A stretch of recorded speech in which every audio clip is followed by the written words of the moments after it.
ನಮಸ್ತೆ ಕುಟುಂಬದವರೇ, HB ಕುಟುಂಬಕ್ಕೆ ನಿಮಗೆ ಮತ್ತೊಮ್ಮೆ ಸ್ವಾಗತ. ನೀವಿನ್ನೂ ಸಬ್ಸ್ಕ್ರೈಬ್ ಆಗಿಲ್ವಾ? ಹಾಗಿದ್ರೆ ಮತ್ತೆ ತಡ, ಹೋಗಿ ಸಬ್ಸ್ಕ್ರೈಬ್ ಆಗಿ ಬೆಲ್ ಐಕಾನ್ ಮೇಲೆ ಕ್ಲಿಕ್ ಮಾಡಿ. ಈಗ ಇದು ಯಾವ ರೆಸಿಪಿ ಅಂತ ಗೊತ್ತಾಯ್ತಾ? ಇಲ್ಲ ತಾನೆ? ಇದು ಪುಡಿ ಚಟ್ನಿನೂ ಅಂತಾರ ಕರೀತಾರೆ. ಈ ರೆಸಿಪಿನ ಹೇಗೆ ಮಾಡೋದು ಅಂತ ನೋಡ್ಕೊಳ್ಳೋಣ. ಮತ್ತೆ ತಡ, ಬನ್ನಿ ಬೇಕಾಗುವ ಸಾಮಗ್ರಿಗಳ ನೋಡ್ಕೊಳ್ಳೋಣ. 1 ಬೌಲಷ್ಟು ಶೇಂಗಾ, 3 ಟೇಬಲ್ ಸ್ಪೂನ್ ಖಾರದ ಪುಡಿ, 1 ಬೌಲ್ ಬೆಲ್ಲ, 1 ಬೌಲ್ ಹುರ್ಗಡ್ಲೆ, 10 ಬೆಳ್ಳುಳ್ಳಿ ತಗೊಂಡಿದ್ವಿ, ರುಚಿಗೆ ತಕ್ಕಷ್ಟು ಉಪ್ಪು. ಈಗ ಹೇಗೆ ಮಾಡೋದು ಅಂತ ನೋಡ್ಕೊಳ್ಳೋಣ ಬನ್ನಿ.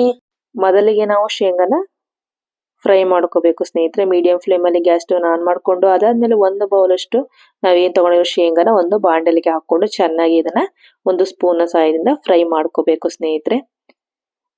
ಇದು ಚೆನ್ನಾಗಿ ಫ್ರೈ ಆಗೋವರೆಗೂ ನಾವು ಬಾಡಿಸ್ತಾ ಇದ್ರೆ ಶೇಂಗಾ ಬೇಗ ಸಿಯಲ್ಲ. ಅದಕ್ಕೋಸ್ಕರ ನೋಡ್ಬೋದು ಇನ್ನೇನು ಫ್ರೈ ಆಗಿ ಹೋಯ್ತು. ಗ್ಯಾಸ್ ಸ್ಟವ್ನ ಆಫ್ ಮಾಡಿ ಸ್ವಲ್ಪ ಹೊತ್ತು ಆರ್ಲಿ. ಅಷ್ಟರೊಳಗೆ ನಾವು ಇಲ್ಲಿ 1 ಬೌಲಷ್ಟು ಪುಟಾಣಿನ ಮಿಕ್ಸಿ ಜಾರ್ಗೆ ಹಾಕೊಂಡು ಇದನ್ನ ಚೆನ್ನಾಗಿ ರುಬ್ಕೋಬೇಕು.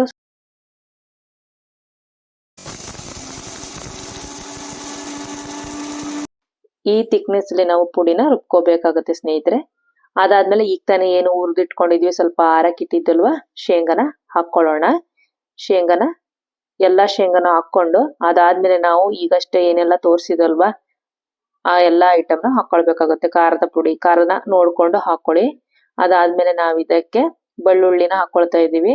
ಅದಾದ್ಮೇಲೆ ನಾವು ಇದಕ್ಕೆ ರುಚಿಗೆ ತಕ್ಕಷ್ಟು ಉಪ್ಪು, ಅದಾದ್ಮೇಲೆ ನಾವು ಇದಕ್ಕೆ ಬೆಲ್ಲವನ್ನು ಕೂಡ ಸೇರಿಸ್ಕೊಳ್ತಾ ಇದೀವಿ ಸ್ನೇಹಿತರೆ. ನಿಮ್ಗೆ ಜಾಸ್ತಿ ಖಾರ ಬೇಕು ಅಂದ್ರೆ ಜಾಸ್ತಿ ಖಾರನ ಹಾಕೋಬಹುದು, ಚೆನ್ನಾಗಿರುತ್ತೆ ಚಟ್ನಿ. ಅದಕ್ಕೋಸ್ಕರ ನಾವು ಇದಕ್ಕೆ ನೀರು ಏನು ಮುಟ್ಟಿಸ್ಲಂಗೆ ಡ್ರೈ ಆಗಿ ನಾವು ಇದನ್ನ ಪುಡಿನ ಮಾಡ್ಕೋಬೇಕಾಗುತ್ತೆ ಸ್ನೇಹಿತರೆ.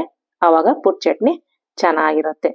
ಟಡಾನ್, ನೋಡ್ಬೋದು ನೀವಿದೆ ಪುಡಿ ಚಟ್ನಿ ಸವಿಯಲು ಸಿದ್ಧವಾಗಿದೆ. ಇದನ್ನ ಬಿಸಿ ಬಿಸಿ ರೊಟ್ಟಿ ಜೊತೆಗೆ ಅಥವಾ ಬಿಸಿ ಬಿಸಿ ಚಪಾತಿ ಜೊತೆಗೆ ಸ್ವಲ್ಪ ತುಪ್ಪ ಬೇಕು ಅಂದ್ರೆ ಸ್ವಲ್ಪ ಹಾಲು ಹಾಕೊಂಡು ಚೆನ್ನಾಗಿ ಸವರ್ಕೊಂಡು ತಿಂದ್ರೆ ಆಹಾ, ಬಾಯಲ್ಲಿ ನೀರ್ ಹಂಗೆ ಬರುತ್ತೆ. ಅಕ್ಕಿ ರೊಟ್ಟಿ ಜೊತೆಗೆ, ದೋಸೆ ಜೊತೆಗೆ, ಇಡ್ಲಿ ಜೊತೆಗೆ, ಮತ್ತೆ ಬೇಕು ಅಂತ ಹೇಳಿದ್ರೆ ಅನ್ನಕ್ಕೆ ಸ್ವಲ್ಪ ಹಾಕೊಂಡು ತಿಂದ್ರೆ ಆ ಟೇಸ್ಟೇ ಬೇರೆ ಲೆವೆಲ್. ಮನೇಲಿ ನೀವು ಕೂಡ ಟ್ರೈ ಮಾಡಿ. ಈ ರೆಸಿಪಿ ಹೇಗೆ ಬಂದಿದೆ ಅಂತ ಕಾಮೆಂಟ್ ಮೂಲಕ ತಿಳಿಸಿ. ಮತ್ತೆ ಮುಂದಿನ ವಿಡಿಯೋದಲ್ಲಿ ಹೊಸ ರೆಸಿಪಿಯೊಂದಿಗೆ ಬರುತ್ತೇವೆ. ಮತ್ತೆ ತಡ, ಹೀಗೆ ಹೋಗಿ ಮಾಡಿ. ಬಾಯ್, ಟೇಕ್ ಕೇರ್.